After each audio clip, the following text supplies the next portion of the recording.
πώς σκοτώνεις, πώς σκοτώνεις, πώς σκοτώνεις, πώς σκοτώνεις, πώς σκοτώνεις, πώς σκοτώνεις, πώς σκοτώνεις, πώς σκοτώνεις, πώς πυροβολάς, πώς πυροβολάς, κρύβεσαι.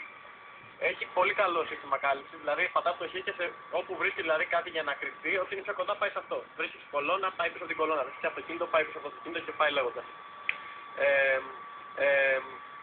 Τα όπλα έχουν πολύ καλό recoil, δηλαδή πυροβολάς λίγο το όπλο που παίζει πάνω, ειδικά είναι αυτόματο.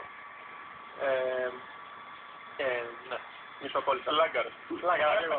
Ας πάμε σε άλλο σημείο, εδώ θα συνεχίσουμε. Λοιπόν, τα γραφικά έχει κάποια προβλήματα, τα οποία ήταν πολύ ενοχλητικά κιόλας. Λοιπόν, πας να στρίψεις λίγο την κάμερα, γιατί και κάνει γραμμές, steering που λένε. Ναι. Δηλαδή, και θολώνει και κάνει γραμμές. Τώρα δεν ξέρω αν φταίει το δέμο. Γράφουν στην αρχή κιόλας, μια σημείωση ότι δεν είναι τελικό προϊόν, είναι τελικό προϊόν, είναι τελικό προϊόν, είναι τελικό προϊόν, είναι τελικό προϊόν, είναι τελικό προϊόν, είναι τελικό προϊόν, είναι τελικό προϊόν, είναι τελικό προϊόν, είναι τελικό προϊόν, είναι τελικό προϊόν. Εντάξει, ναι.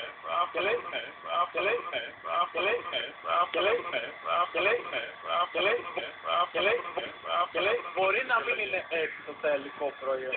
Το θέμα είναι ότι μας χωρίζουν μέρες από το τελικό προϊόν.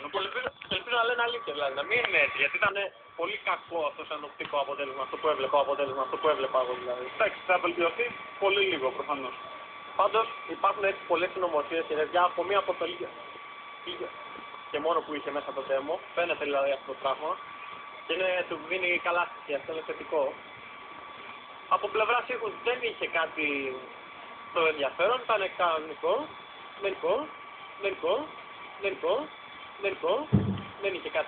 δεν είχε κάτι δηλαδή το ιδιαίτερο. Και γενικά δεν ξέρω, άμα δεν το δω τελικό ολόκληρο το προϊόν, δεν μπορώ να σου πω κάτι παραπάνω. Πάντως δεν είναι ενδιαφέρον. Δεν ήμουν πολύ φαν του Mafia του 1 και δεν νόμιζα ότι θα κάνει το κάτι παραπάνω. Εν τω μεταξύ όταν ξεκίνησα και βγήκα από το σπίτι μου, στο Mafia μέσα, Ναι. η περιοχή μου φάνηκε ήρθια, την περιοχή που υπάρχει το Mafia 1 στο τέλος. Τι λες